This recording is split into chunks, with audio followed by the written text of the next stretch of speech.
इस वीडियो में आप नेम्ड कंस्ट्रेंट्स को क्रिएट करना, अल्टर करना तथा ड्रॉप करना सीखिएगा। कंस्ट्रेंट क्या होता है, यह पिछले वीडियोस में आप बहुत अच्छी तरह पढ़ चुके हैं।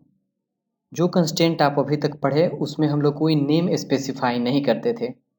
कंस्ट्रेंट जो टेबल के लिए बनाया जाता है उसका नेम दिया जा सकता है। कंस्ट्रेंट नेम हम लोग टेबल क्रिएट करते समय दे सकते हैं या फिर टेबल बनने के बाद भी अल्टर कमांड का यूज़ करके हम लोग कंस्ट्रेंट का नेम दे सकते हैं। पहले समझते हैं टेबल क्रिएट करने के साथ हम लोग कैसे नेम्ड कंस्ट्रेंट उसमें अप्लाई करें। तो चलिए सबसे पहले हम लोग एक क्रिएट टेबल करते हैं और उसमें नेम्ड कंस्ट्रेंट अप्लाई करेंगे। इसके लिए लिखते हैं क्रिएट टेबल और टेबल का नाम emp और यहाँ पे देते हैं पहला फील्ड है नेम var2 और इसका साइज 20 दे देते हैं और फिर एक और फील्ड बनाते हैं सैलरी और सैलरी का डेटा टाइप नंबर देते हैं और साइज 5 दे देते हैं। और यहाँ पे हम देखना चाहते हैं कि सैलरी जब भी हो वो 1000 से 60,000 के बीच का हो और इसके अलावा कुछ भी हो तो वो डेटा इंसर्ट ना हो टेबल में। तो यहाँ पे हम लोग कंस्ट्रेंट अप्लाई कर सकते हैं। सैलरी के बाद जस्ट जो डेटा टाइप दिए इसके बाद बिना कॉमा दिए हुए हम लोग लिखेंगे यहाँ पे कंस्ट्रेंट। कंस्ट्रेंट का नाम यहाँ पे लिखेंगे चेक सैलरी। ये कंस्ट्रेंट का नेम है, ये कुछ भी हो सकता है। और फिर यहाँ पे हम लोग लिखते हैं चेक। चेक एक स्टेटमेंट होता है जो चेक करता है इसके अंदर में जो हम लोग स्पेसिफाई करते हैं वो क्या चेक करना है। तो सैलरी फील्ड को, सैलरी यहाँ पे देख सकते हैं सैलरी नंबर 5 साइज का हम लोग बनाए हैं। तो सैलरी फील्ड को हमेशा चेक करना है, वो हमेशा बिटवीन होना चाहिए 1000 एंड 60,000 के बीच में होना चाहिए हमेशा। और यहाँ पे हम लोग सेमी कोमा लाएंगे, इंटर करेंगे और आप यहाँ पे देखिएगा टेबल क्रिएटेड और ये टेबल बना। टेबल के साथ ही हम लोग यहाँ पे कंस्ट्रेंट अप्लाई कर दिए टेबल में ही और इस कंस्ट्रेंट का नाम हम लोग दिए हैं चेक सैलरी, जो क्या करेगा सैलरी कॉलम को चेक करेगा हमेशा 1000 से 60,000 में है या नहीं है। और जो ही हम लोग इसमें इंसर्ट करेंगे, इंसर्ट इनटू emp टेबल और वैल्यूज देंगे हम लोग यहाँ पे, जैसे राम यहाँ दे रहे हैं और सैलरी जो ही हम लोग उसके बियॉन्ड देंगे लिमिट का और इंटर करेंगे। आप यहाँ पे मैसेज देखिएगा चेक कंस्ट्रेंट वायोलेटेड।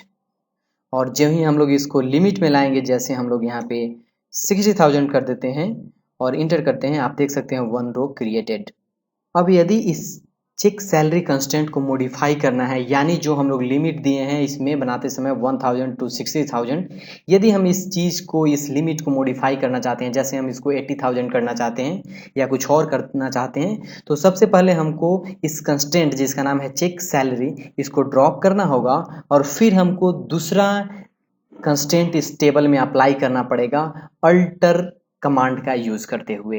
यानी चलिए हम लोग इस 1000 एंड 60,000 का जो लिमिट है इसको हम लोग मॉडिफाई करते हैं और इसको मॉडिफाई करने के लिए हम लोग को सबसे पहले कंस्टेंट जो एग्जिस्टिंग है उसको ड्रॉप करना पड़ेगा। और ड्रॉप करने के लिए हम लोग लिख सकते हैं अल्टर टेबल emp टेबल और ड्रॉप कंस्ट्रेंट जो है उसको ड्रॉप करना है। नाम क्या है कंस्ट्रेंट का, तो चेक सैलरी, सैलरी और इंटर करेंगे और आप देख पाइएगा यहाँ पे टेबल अल्टर्ड। और यदि हम लोग यहाँ पे कोई अननोन वैल्यू जैसे 70,000 है, यहाँ आप देख सकते हैं लिमिट में हम लोग 1000 टू 60,000 किए थे और अभी 70,000 इंटर कर रहे हैं। आप देख सकते हैं ये क्रिएट हो जा रहा है। क्यों? क्योंकि हम लोग जो चेक सैलरी कंस्टेंट था उसको यहाँ पे ड्रॉप कर चुके हैं, इसलिए ये कोई भी वैल्यू यहाँ पे एक्सेप्ट कर ले रहा है। यानी इस emp टेबल में अभी कोई कंस्टेंट नहीं है। चलिए हम लोग फिर से इसमें कंस्टेंट अप्लाई करते हैं और अभी हम लोग क्रिएट टेबल करके नहीं बल्कि हम लोग अल्टर टेबल का यूज करके हम लोग कंस्टेंट को उसमें अलग से अप्लाई करेंगे। अभी हम लोग क्या किए थे, क्रिएट टेबल के साथ ही हम लोग यहाँ पे, यदि आप ऊपर देखें तो हम लोग क्रिएट टेबल के साथ ही हम लोग यहाँ पे salary number 5 constant check salary, check करना है सैलरी बिटवीन 1000 टू 60,000 अप्लाई कर लिए थे क्रिएट टेबल में। लेकिन अभी हम लोग चेक सैलरी को ड्रॉप कर दिए हैं इसलिए कोई भी वैल्यू यहाँ पे इंसर्ट हो जा रहा है। तो चलिए अब हम लोग दोबारा हम लोग उस emp टेबल में चेक सैलरी जो कंस्टेंट है उसको अप्लाई करते हैं। इसके लिए लिखेंगे अल्टर टेबल emp और ऐड कंस्टेंट और कंस्टेंट का नाम देते हैं फिर से वहीं सैलरी। दूसरा भी हम लोग कंस्टेंट दे सकते हैं जो क्या करेगा, चेक करेगा सैलरी फील्ड को, क्या चेक करेगा कि वो बिटवीन 1000 एंड 70,000 है या नहीं। और यहाँ पे हम लोग इंटर करेंगे। आप देख सकते हैं टेबल अल्टर्ड हो गया है, यानी अभी हम लोग कोई ऐसा वैल्यू इंसर्ट करेंगे जो 70 से बाहर, जैसे 80 करेंगे तो आप देख सकते हैं फिर से यहाँ पे हम लोग एरर देख रहे हैं, चेक कंस्टेंट वायोलेटेड। मैसेज जो पहले आया था वो दोबारा यहाँ हम लोग देख पा रहे हैं। यानी ये चेक सैलरी कंस्टेंट हम लोग अल्टर टेबल ईएमपी करके हम लोग उसमें दोबारा अप्लाई कर दिए हैं। तो अभी तक यहाँ पे आप सीखे कि कैसे क्रिएट टेबल के साथ ही हम लोग कंस्टेंट, नेम्ड कंस्टेंट को अप्लाई कर दें, या फिर कोई टेबल जो पहले से क्रिएट है उसमें हम लोग alter table, table name, add constant और कंस्टेंट नेम, और इस तरह करके हम लोग उसमें कैसे कंस्टेंट अप्लाई करें, ये भी आप यहाँ पे सीखें।